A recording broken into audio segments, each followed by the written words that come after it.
Olá, sejam muito bem-vindos ao nosso Happy Hour de Álcool 70. Eu me chamo Yasmin Alves, sou biomédica esteta e hoje eu venho aqui apresentar o nosso podcast de biomedicina para vocês. Estou recebendo aqui 3 grandes biomédicas, doutora Ana Paula Teles, biomédica especialista em biotecnologia, doutora Daniele Siqueira, biomédica especialista em imunologia e transplantes, e a doutora Samara Simão, biomédica e pesquisadora em bioética aplicada na área da saúde. Sejam muito bem-vindas. Obrigada. O nosso primeiro bloco, vamos começar com a doutora Paula. Afinal, a criogenia e onde essa pesquisa está no momento. O que é criogenia e onde essa pesquisa está no momento? Bom, então, quero agradecer, esse espaço que você está cedendo para a gente discutir um pouco sobre esse assunto, que é um assunto meio polêmico, né? A criogenia é o processo de congelamento e preservação dos tecidos. Hoje é usado amplamente na reprodução assistida, na conservação de células-tronco. O grande desafio é manter a integridade do tecido. Quando a gente fala sobre criogenia humana, o grande desafio é você congelar corpos, que são grandes, e manter a integridade desse tecido. Não há nada hoje, nenhuma tecnologia de ressuscitamento, então não tem como a gente ainda dizer que isso é algo próximo, ainda uma tecnologia que está um pouco distante da nossa realidade.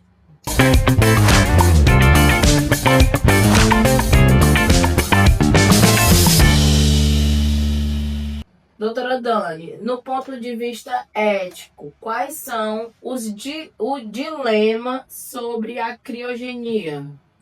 Pronto, eu gostaria também de agradecer, a presença aqui com as minhas colegas, agradecer o convite. Eu que agradeço. E eu quero te dizer que o dilema, é prometer algo que a ciência não pode cumprir, familiares pagam fortunas hoje, para manter seus familiares congelados, seus entes queridos, mas não há garantia nenhuma que será possível reanimá-los, Além disso, precisamos pensar se um dia será possível, e em que condições sociais e legais, essas pessoas retornarão, Tipo, um exemplo, se caso acontecesse, isso futuramente, como que esse ser humano iria voltar perante a sociedade, Juridicamente, como que ia ser?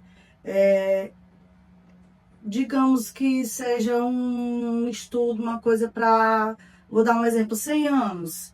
Daqui a 100 anos, se esse ser humano voltasse à vida, como que seria o meio ambiente, naquela época que ele retornaria, Então, assim, são questões muito, realmente, como a colega falou, polêmicas, que a gente tem que ver bastante isso daí, Fazer esse assunto, porque, assim, existem tanto questões éticas como questões sociais, Porque hoje em dia, quando a gente fala de reprodução, a mulher que ela não quer ser mãe, porque ela é jovem, ela quer congelar ali os óvulos dela, existe ali uma questão financeira, Não é viável para todo mundo. Então, se a criogenia humana for algo possível hoje, apenas pessoas com muitas condições conseguiriam fazer esse congelamento de corpo, Outra questão que você traz mas passa-se os 100 anos, como você falou. Como é que essa pessoa acorda? Ela vai acordar em uma outra realidade totalmente diferente? Então, essas questões eu acredito que a gente também deva levar em consideração, Primeiro, a gente precisa conseguir conservar esse tecido e depois saber como que seria esse reavivamento 100 anos após. Perfeito. Hoje existem, né, algumas empresas, esse procedimento não é feito aqui ainda no Brasil, não existe, né? E existem algumas empresas que já estão trabalhando com isso, pessoas, né, que pagam, já estão pagando, já, desde hoje em diante, como se fosse um parcelamento, né? Porque, como você falou, os valores são altíssimos, né? Só quem tem muito dinheiro para manter um corpo, existe duas formas, manter o corpo ou a cabeça, né? E essas empresas, elas fazem esse tipo de trabalho, né? E custa bastante, né?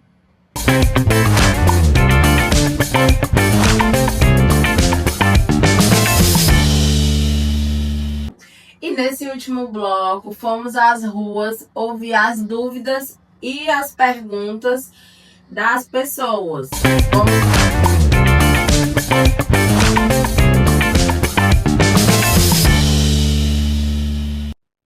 Fala, telespectadores do Happy Hour de Álcool 70. Hoje viemos às ruas para saber a opinião das pessoas e tirar algumas dúvidas sobre criogenia, que não se trata mais apenas de um assunto de ficção, é mais real do que parece, que a criogenia se trata do congelamento ou do corpo todo ou somente da cabeça.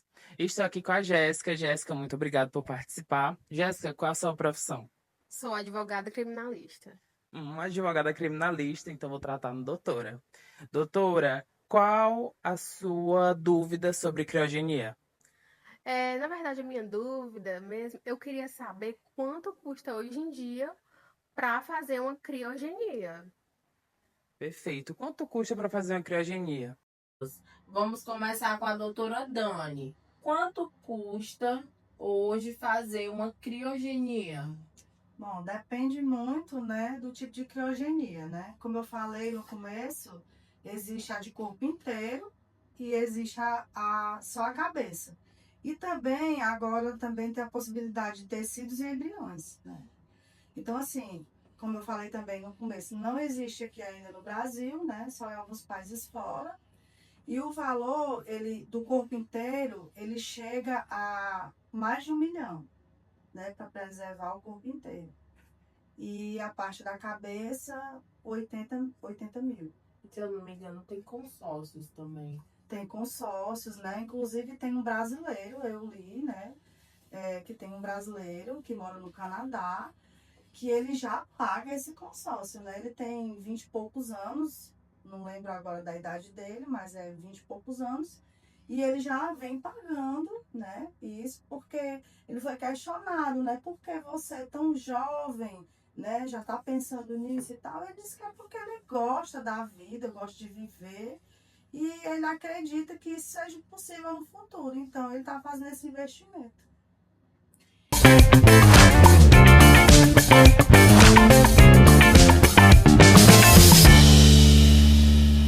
E agora, iremos tratar sobre o xenotransplante. Jéssica, você sabe o que é o xenotransplante? Não.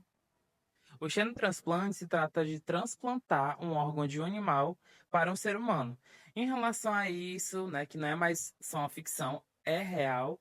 Você tem alguma dúvida em relação a essa temática? Gostaria de saber quais são os animais usados. Ótimo, Jéssica, muito obrigado pela sua participação. As suas respostas você terá assistindo nosso episódio, tá bom? O link vai estar disponível no YouTube. E voltamos aos estúdios do Happy Hour de Álcool 70. Vou fazer uma pergunta para a doutora Samara. Doutora Samara, como funciona o xenotransplante e quais os animais são compatíveis com esse transplante? Pronto, ótima pergunta. Os porcos são os doadores. São os mais estudados como os doadores devido à semelhança da anatomia e órgãos com os seres humanos, além da sua criação em larga escala e ciclos de gestação curtos. Existem modificações genéticas. Os animais doadores são geneticamente modificados para aumentar a compatibilidade com o corpo humano e assim reduzir bastante a taxa de rejeição. Que papo incrível! Quero agradecer a presença de todas vocês. Vocês contribuíram muito, tá? Para esse papo interessante. Tiraram todas as dúvidas dos nossos internautas. E você que nos ouviu, deixe o seu comentário. Muito obrigado pela presença de vocês até aqui e até o nosso próximo episódio.